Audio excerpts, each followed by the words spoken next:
Hi, this is Mike Baio with Bangert. In this session, we're going to go through how to track some inventory items that require serial numbers. We'll actually issue those to stock, and then we'll actually go through and show you how you can kind of customize and make your own transaction definition and workflows to meet your business needs. In this scenario, we're going to actually go through and create a quote to a customer. We're going to turn that quote into what we're going to call a client PO. That's going to then allow us to accept some advances or deposits. And then we're going to go ahead and convert that customer PO to an actual sales invoice and then apply those advances or deposits to that invoice. So we'll go through that process now. I'm just going to briefly go through some quick setup items here for us. So what I've done ahead of time is over in order entry under items, I've actually set up some inventory items and created my own little view for this demonstration of some different items that I might have in my system. I have some different cabinet pieces set up. Those are non-inventory. Those are going to be ordered specifically for each project. And then I also have some appliances that we do track an inventory on. And not only that, but when we issue those or receive those inventory items, we are required to track serial numbers. So we've turned those on in the items. You can store things like base prices, and you'll see some of the inventory items. We can easily see what quantities we have on hand, what we have on hold. What we do as part of this process when the client PO is created, we have the ability to, without taking the item out of inventory, but we can actually put it to an on hold status so it won't be in the available amounts. And then we can also see what's on order. So if we have any purchase orders out there, we know there's some items coming in stock. So I've set these up already ahead of time just to give us some to work with. So you can see that there. And what we'll do now is let's go into inventory. Now, for this demo purposes, I'm just going to go and issue a direct receipt into inventory. I'm not going to do a purchase order for it. You could actually issue a purchase order for items for stock, and then you could receive those items into stock. For demo purposes today, we're going to simply come into inventory. We're going to go to receipts, and I'm just going to put in a new inventory receipt. And we'll use today's date. And we'll use those items that we just mentioned. So you can best fit your items. So let's say we have a microwave. And let's say we got 4 of them in. Cost on those is $2.50 each. And what you'll have the ability to do now, if I actually just try and click post here, because those items require a serial number, I'm going to get a message that says, hey, you got to fill some tracking information in. So I'm going to click go back. And if I click on the line item itself, there's a show details button. I can come into here, and then you're going to see a button here called serial lot and bins. You can click on serial, and here's where you can actually put the serial numbers in for, in this case, the 4 items. So we'll call it 345, 346, 347. Of course, the number can be bigger, and you can create a masking requirements for your serial numbers if you know that. What structure they need to be. We'll just keep it simple right now. So 1 through 4, there's my serial numbers. And while we're here, let's receive some let's receive a gas stove. We'll get one of those, and that was, I don't know, $3.50. And same thing for that. That requires a serial number. So I'll click serial, and 1, 2, 3, 4, 8, 9. Okay. So once I post that, that'll actually issue into inventory and show into stock. Now you can also set up approval workflows here. So when I issue that receipt there, I can have it go through an approval before it actually goes into inventory so somebody can get eyes on it. So now that we've done the receipt, if I go back to my items, you can see here on my item list that I now have 4 on hand for the microwaves and 4 for the stoves because I already had some in there. So now we got some items in that we can sell if we choose to. So the next step in the process, customer comes in the door and we want to get a quote together for them. So I'm going to jump over to my entity, my Timberline General Construction specific company, which I already have open here, Timberline General Construction. Now what I've done is the transaction definitions can be turned on and off, and you can make your own. So I actually made my own transaction definitions here. Very easy to do under Setup Transaction Definitions. And I've built my workflow. I said, well, first we're going to do a quote to the customer. Customer accepts the quote. We're going to create a customer PO, which at that point, if there's any inventory items, we'll put them on hold for that customer. And then a deposit is required at that point. And then we'll turn that into a sales invoice. So you can make this view look how you need it to look. You can also star these as favorites. So now if I just want to see my favorites on my left, I can click that. And now I have my favorites, and you can move your favorites up and down and things like that. So I have a place for customers, for quote, POs. I can quickly get back to these pretty easily. So let's do it from here. Let's create a new quote. Let's create a new quote, and let's say the quote is $921, and the customer's new. We don't have them in our system yet. So let's say Scott Parker is purchasing this for us. We can type in the customer name. It'll say they're not in the system. Do you want to add it? And now we can pop up and fill out the customer information. I want to maximize this screen here. But then you can fill out different things, different fields, depending on what you want your requirements to be. And you can make these fields required. Address.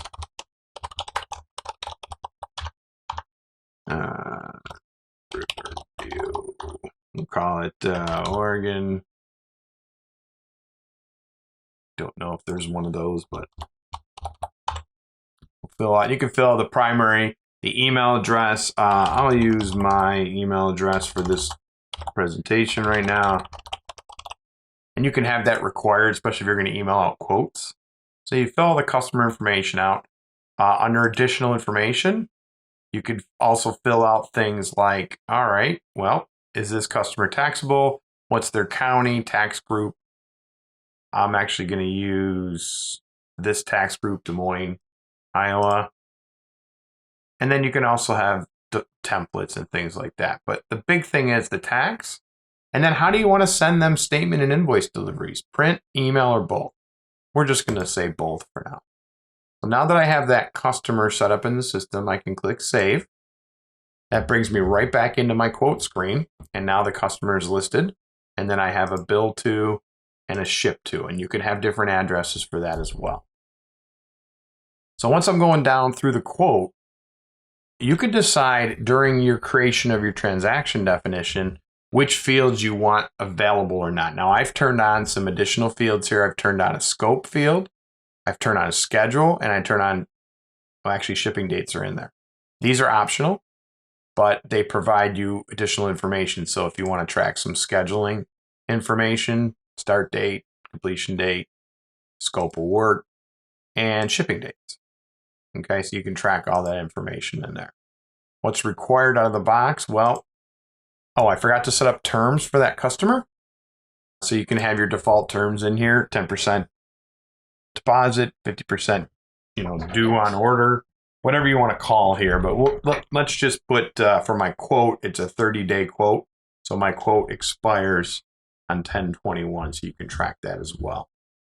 You can attach files. So if you have pictures, things like that, you can attach it. If the customer has a PO number, you can do all that. So basically when I get down into the detail here under entries, I could go ahead and fill out the items that they're ordering. Oh, and I apologize, I skipped the project. So if you're actually setting up a project for this individual, you can add the project on the fly here, or you can link specifically to the project itself in the projects module. I'm going to leave it blank for now, but it would work just like that as well.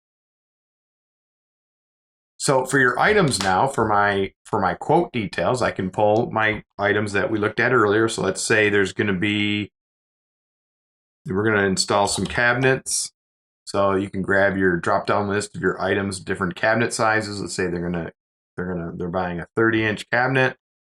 We're gonna need 2 of those. And notice the price came in from my inventory setup. I can override that if I need to. And let's say they're gonna also include a pantry. And they're gonna include 1 of those. And again, a price can pre-fill in here. And they're also gonna order a microwave from us. So we'll grab the microwave. And you'll see here it shows you quantity on hand for your microwaves are 4. We're gonna order 1 of those. And now, again, because it's, no, actually, I'm sorry. It's not gonna, you can look at the serial numbers here if you want to by clicking on the serial button here. And that'll take you back in here. And you could select which ones you're gonna use. But you don't need to do that yet because it's just a quote, okay?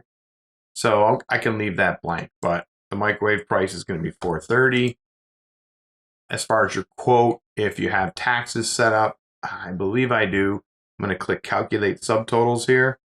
And you can see here my tax information, 7% tax is going to pre-fill in. So you can provide them a quote with sales tax included as well. And these items can all be set up as taxable or non-taxable. You can have another item here for installation. I didn't include one of those, but you could, as you want, if you want here. And at that point, you could, save it as a draft. You're not ready to send it out yet. You're still working on it. You can click draft, and you can come back in later. Maybe the customer's getting back to you on an option that they weren't sure on yet. You can leave it at draft, and then you can come back into it. So if I come back into here, I can just say edit. And, from that point, there's my items. I can change anything that needs to be changed. You'll be able to print or email this quote.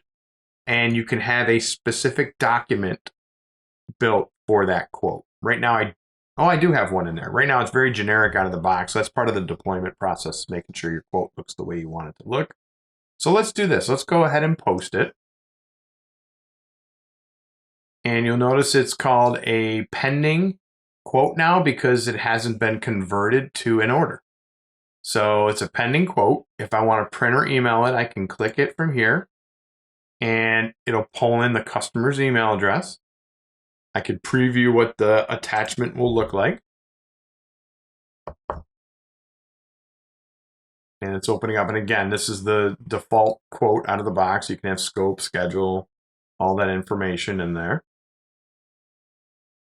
And I could then just say email in this case to, and grab an email template. So you can have a template built that's for a quote, for invoice, for purchase order. So you can have a template built specifically for a quote, please sign and return, blah, blah, blah. And you can have that template email out when you hit OK here.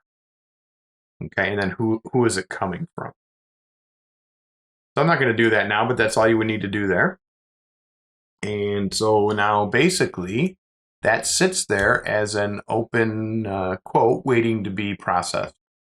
So, basically at that point, when they come back and say, yes, we're good to go, what you can do then is you can come back into, again, either your favorites, go back into your quotes, and just click that right there. And you'll see a list of all your quotes. You can search by customer name, by quote number, pending. You can make different views. So what you can do, though, is you can go into this quote, which we just did, and you can hit this convert button. And what that's going to do is when I click convert, it's going to tell me what we can turn this into. So as part of our workflow, we're going to turn this into what we call a customer PO. I mean, they've gone ahead and give us the order to proceed, and we're going to turn that into a customer PO. You could also take it, maybe it's just appliances, and you're going to go right from the quote to a sales invoice. Boom, you could do that as well. So in this case, we're going to go convert to a customer PO. When we do that, it brings us into the customer PO entry screen. And it pre-fills in all the information from the previous screen. So again, if we had our project set up in here, it would actually bring the project in. It'll show you here it was converted from a quote, and there's the quote. And the payment terms, we could again we could change the payment terms at this point. Ship date, attachments, all of that date information is going to be tweaked and customized based on now the customer PO. And you'll notice down here now, all my items are in there. And now at this point, if I try and post this, it lets me. And yes, it still doesn't require a serial number at this point. But if I take a look at that now, that customer PO is in the system here as a pending customer PO now. So what that did was, if we go take a look at that, what that did was actually, under history, well, actually you can see the history of that order there. Okay. And now, because of that microwave there, we can go look at that item again. And if we take a look at that item, you'll notice that microwave has 4 in stock, but 1's on hold. So it actually held that on hold. And if we go look at the item itself, more specifically, only 3 are available. So it knows that that one on hold is for that customer order, so we only have 3 available. Okay. We haven't pulled the specific item yet, so it didn't require a serial number yet. So, we could sell another one, just grab any one of them. It's not a big deal at this point. But 1's on hold, we only have 3 available. Okay, so that's kind of how that works. Now, what you can do in this scenario is we require some money down on that scenario. So again, the customer PO could be emailed. So if I go back to my customer PO list, I could come into here and I could email that customer PO. That can have a particular document as well. And that can have a particular email template with maybe instructions on how to pay, what link to click on to go ahead and put that money down on. All of that can be set up in the email template. I'll take a look at it. And it's actually just going to show as a sales invoice, I think, at that point. We'd have to have a form built. Okay, so once that's in the system, now we're going to receive some money from the customer. So we're going to do that over in accounts receivable under what's called advances. Now, again, I have a favorite for that. So I can just come off my menu right here and I can just click add a new advance. Now, in your scenario, you can do it either way, but most likely you're going to be posting directly into a bank account. So what customer are we getting this money from? We're getting it from Scott Parker. What bank account are we putting it to? If you have multiple bank accounts or if you have credit card or whatnot. But let's just grab the checking account. Let's say Scott gave us a check. His check number is 234. And it's a check payment or a credit card payment. You can attach a file, and he paid us on the 22nd. Now, there's really no link at this point to the actual customer PO number. So one of the suggestions I had was to list the customer PO number right here in the payment memo. So if you're unsure of what that is, you could right mouse click, duplicate, go take a look at the customer PO here and see that it was document number SO0006. These document numbers are completely customizable. The prefixes, everything. So you could define what you want and how you want to number this. So I'll copy that and I'm just going to put that in my payment memo. So this is related to SO6. All right, now I would have had a project in here. I skipped setting up a project, but you would just put it to your actual project. The location would come in automatically based on that. I'm going to put it there, and then you can track a department too. You can link it to an item if you want to link it specifically to the items that were ordered. You don't need to because you're going to be able to do that later on with the invoice. you'll notice when we set up the advances in the system, we can tell it where it goes to on the credit side of the entry. So I set up one here as a liability called customer deposits, advances as a liability in the system. That's going to pre-fill automatically. And you could simply put in the amount of the deposit. Let's say it was $500. And then you'll notice the SO number pre-fills in on the line here because we put it in up there. So what this is going to do when I click post, and let's go ahead and do that, is that's going to post that entry over into the cash management, the cash account, and it's going to actually charge that customer deposits in the GL. So you'll notice here, there's my advances. And what's nice is you can have different views here. So for your advances, I could have an advance here called just open deposits. I want to see deposits that haven't been really applied to any sales invoices yet. So you can see here, Scott's, the one we just did, there's still $500 to apply to an actual sales invoice. So that can kind of sit there. You can report on that. And that's how you can get your advances into the system. If we go take a look at it, if I click view here, what you will be able to see is the posting details tab. And you can see here, here's the journal entry it made. So it went to the checking account, and then it went to a customer deposits advances liability. Okay. And we'll see what's going to happen to that once we apply that invoice later on. Okay. So at the next step now, we're ready. We go back to our customer POs.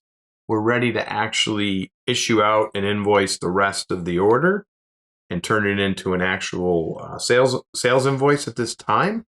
So you can come back into your customer PO and you see it's pending here. What that means is it hasn't been converted yet to an invoice. And I can click the convert button again. And now it's going to tell me what I can convert it to. At this point, the next step is to turn it into an actual accounts receivable sales invoice. So I can click that button here. Brings in all that information again, just from before, shows us that it converted from the customer PO. And, payment date, payment terms, all that can be changed again. Brings all that information in. Again, you can override pricing if you need to. You can do all that information. Okay. At that point, it is going to require a serial number for that one item because we're actually going at the same time when we post this invoice, it's actually going to take it out of inventory at this time. So if I just hit post, it would give me an error message. But in this scenario, for my microwave, there's a serial button right here. And I'll click it. And it's going to say, all right, well, we need one. So here's the 4 serial numbers that are available. Which one are you guys grabbing and picking out of the system? So you can grab that. And we'll say 345. And you can actually have a pick list here where somebody can run the report and get it from there as well. But at that point, once I select a serial number, I can close that screen back up by saying hide details. Okay, and I have my price in there. I got my sales tax in there correctly. Looks good. You could save it as a draft as well if you wanted to. It can go through an approval process again. Someone has to approve it before it posts. If you want to turn on approval processes, I don't have that turned on. So I'm just going to go ahead and click post. So now it actually generated an invoice number.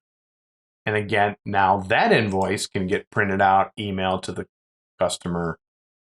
We can preview a PDF. Again, these forms are all, you're going to want to tweak them, make them your own, put your own logos in. But there's an invoice form for us here. And obviously you can see, this form needs to be edited as the total shouldn't be 0 comparing in the system. But that's part of the deployment process. So once you email that out, we can take a look back at the invoice now. So if we go and let me see, you might have to go, let me see something here. Yeah, we can go to posting details just to show you the general ledger entry. And you'll notice here, it posted it to accounts receivable now, the 3 line items and the sales tax. And it also put the 113 as sales tax payable. And it also issued it out of inventory. I think I set mine up at FIFO, first in, first out. As far as the inventory valid method, you could have LIFO, FIFO, average, standard. But this one actually took $250 out of inventory and transferred it over to our cost of goods sold account. You can have it go however you want it set up. But it did all that entry for us all in one swoop. I just wanted to show you that. And again, you'll still see this history of that whole order. There's the quote. There's the customer PO. There's the sales invoice. You can always get back to it in the history.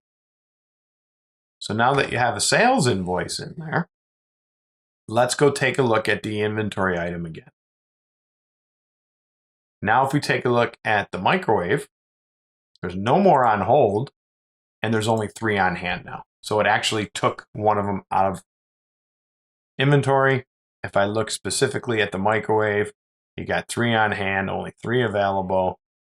And let's see, I don't think I have history on this. Oh yeah, tracking wise, you can see there's the 3 serial numbers that I still have in stock. Okay, so that's all going to be there for you and available. And then the last step would be, okay, now I have this advance that they paid us and I need to apply it to that invoice. So if I go back to my advances and I look at my open deposits, Scott Parker, there it is. Right from here, you can hit this apply more button. And when I click that, it pops up and says, okay, I'll make it bigger here. You have $500 in deposits or credits to apply. It would show all the invoices you've generated for that customer that it can be applied to. We're going to apply it to the main invoice we just generated, $500. And really, it does it all for you. At that point, I'm going to say post. And now, first of all, it comes off my view because it's applied. So I could switch my view to customer deposits. And I can go look at that Scott Parker, and you can see it's been fully applied, $500. I can click view. And now if I go to, and you get a little mark here, if I look at posting details, you'll see, oh, actually, let me show you in the general ledger how it looks. This is the original entry for the GL. So let's go take a look at the journal entry that happened on that advance. So if I go over to journal entries and I take a look at my cash receipts journal and click view transactions, here's the first entry, the advances. So if I click view, there's it going into cash and going into customer deposits. And then when I applied it, I'll click view here in the other batch. Now it took it out of customer deposits and it went into accounts receivable trade. It reduced the AR balance off of the invoice. So it'll do all those entries for you automatically, as soon as we set it up and get it working for you correctly. And at that point, that's pretty much the process from start to finish. And, kind of hope it gives you a good view of how you can use these transaction definitions in order entry, inventory control, and purchasing to really kind of build a workflow that fits the individual needs of your business. At this point, if you have any more questions, let us know, and we'll talk again soon. Thank you.